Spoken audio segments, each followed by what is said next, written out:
Assalamualaikum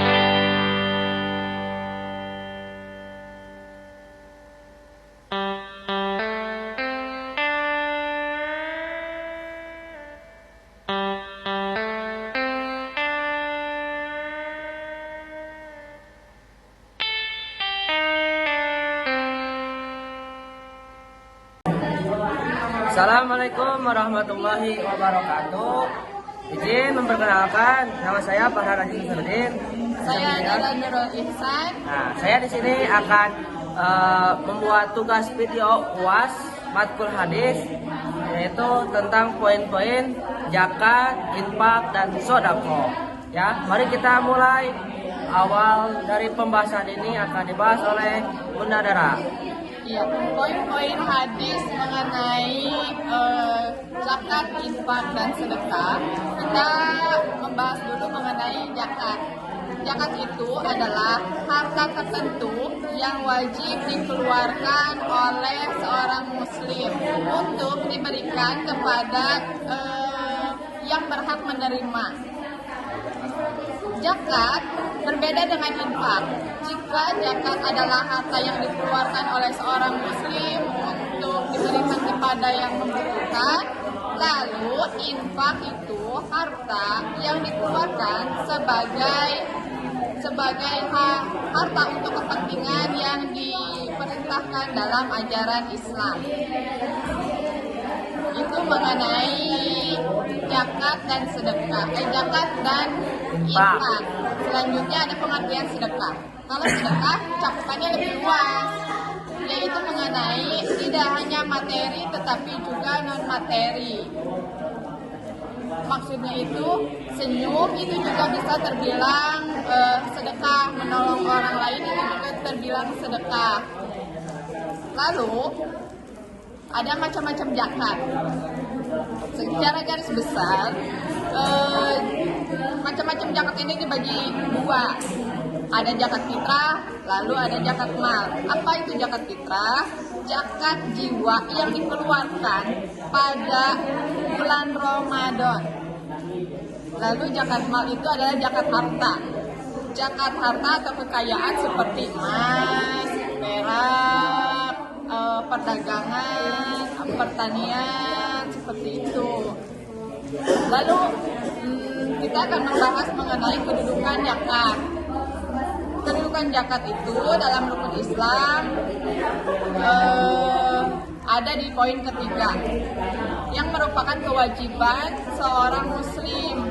Kewajiban berupa mengeluarkan finansialnya untuk dikeluarkan terutama dalam agama Islam.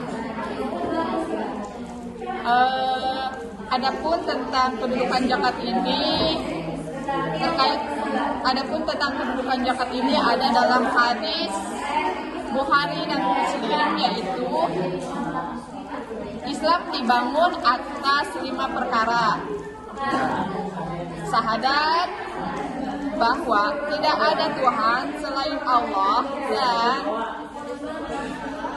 Muhammad adalah utusan Allah, mendirikan salat, menunaikan zakat. Lalu masuk kepada poin yang selanjutnya, yaitu mengenai tujuan dari zakat tersebut. Tujuan spiritualnya yaitu untuk mensucikan jiwa dari sifat kikir ataupun sombong.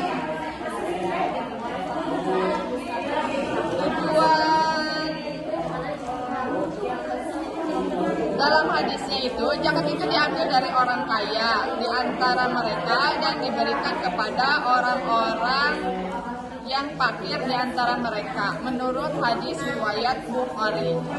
Selanjutnya akan dilanjutkan oleh teman saya Farhan.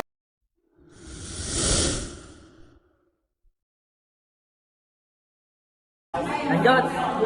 Itu ada poin 4, yaitu tentang pengertian zakat, macam-macam zakat, kedudukan zakat, dan tujuan zakat. Nah, yang kelima adalah ada poin yang kelima, barang yang dizakati.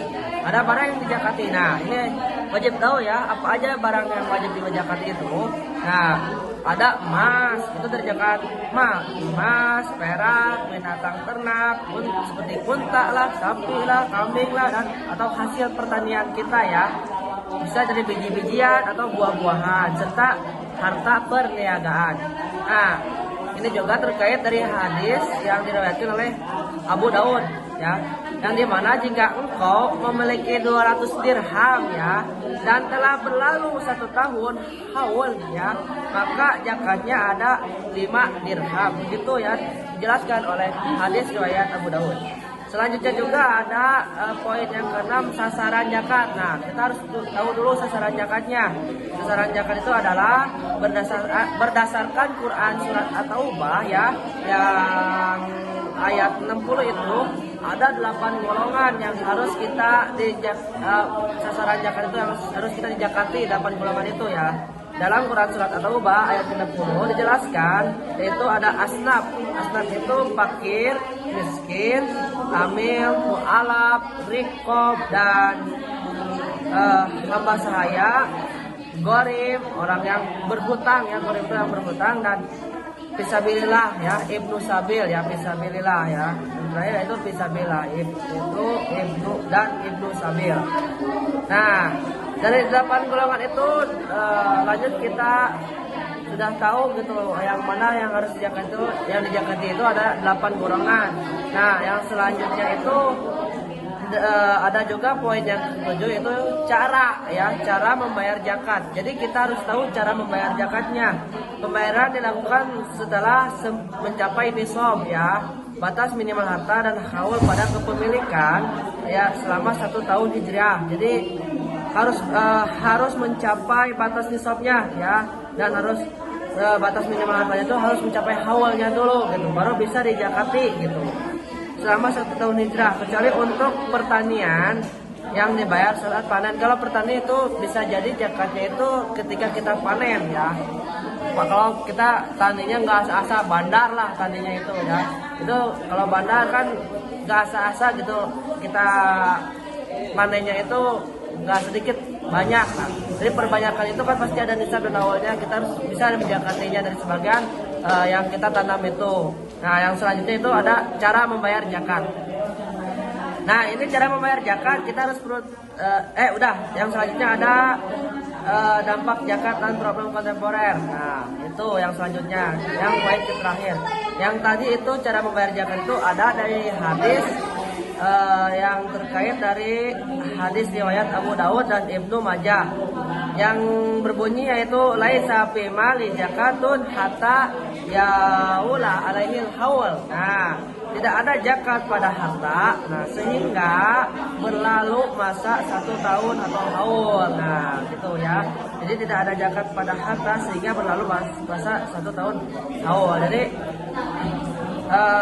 tidak ada harta yang harus dizakati selama berlalu 1 tahun itu. Jadi kita harus mencapai nisab itu selama 1 tahun ya. Dan ke-8 itu ada dampaknya. Ini dampak zakat dan program kontemporer yang harus kita tahu. Dampak ini juga dampak zakat dan program kontemporer itu bisa menghilangkan kesenjangan sosial ya, dan menumbuhkan keberkahan harta. Jadi harta yang kita zakati itu bisa jadi harta yang harus dimiliki oleh orang lain dan harus diberikan kepada orang lain, karena nggak selamanya itu harta yang banyak itu kan milik kita. Jadi sebagian kita harus bisa menjakati, apalagi tentang pertanian yang tadi dijelaskan gitu kan. Jadi harus kita menjakati gitu, karena dari zakat itu karena bisa menemukan keberkahan dalam harta kita gitu. Itu dalam zakat ya, dalam zakat maupun zakat infak sedekah gitu ya, itu bisa menemukan dalam keberkahan harta kita gitu ya. Jadi jangan ragu kita menjakati harta, karena kalau zakat misalkan ragu gitu ya, karena tidak boleh. Kalau zakat itu hukumnya wajib di sini ya. Kalau zakat hukumnya itu wajib, harus, karena ada di rukun Islam juga kan, yang tergolong dari poin ketiga yaitu sesudah sholat itu zakat ya. Nah, program kontemporernya apa? Program kontemporer munculnya zakat profesi gaji. Nah, zakat perusahaan dan zakat surat berharga yang memberikan istihad itu muncul terbaru ya programnya itu. Jadi munculnya zakat profesi, gaji, zakat perusahaan dan zakat surat berharga yang memerlukan istihad baru. Nah, baru itu udah istihad baru karena tidak seperti spesifik disebutkan di zaman Nabi Muhammad SAW. Namun secara esensinya itu masuk dalam kategori mal, zakat mal ya. Kalau kita bisa sekarang ada zakat profesi ya, itu seperti gaji atau dina zakat perusahaan itu bisa termasuk zakat juga, tapi zakatnya zakat mal ya.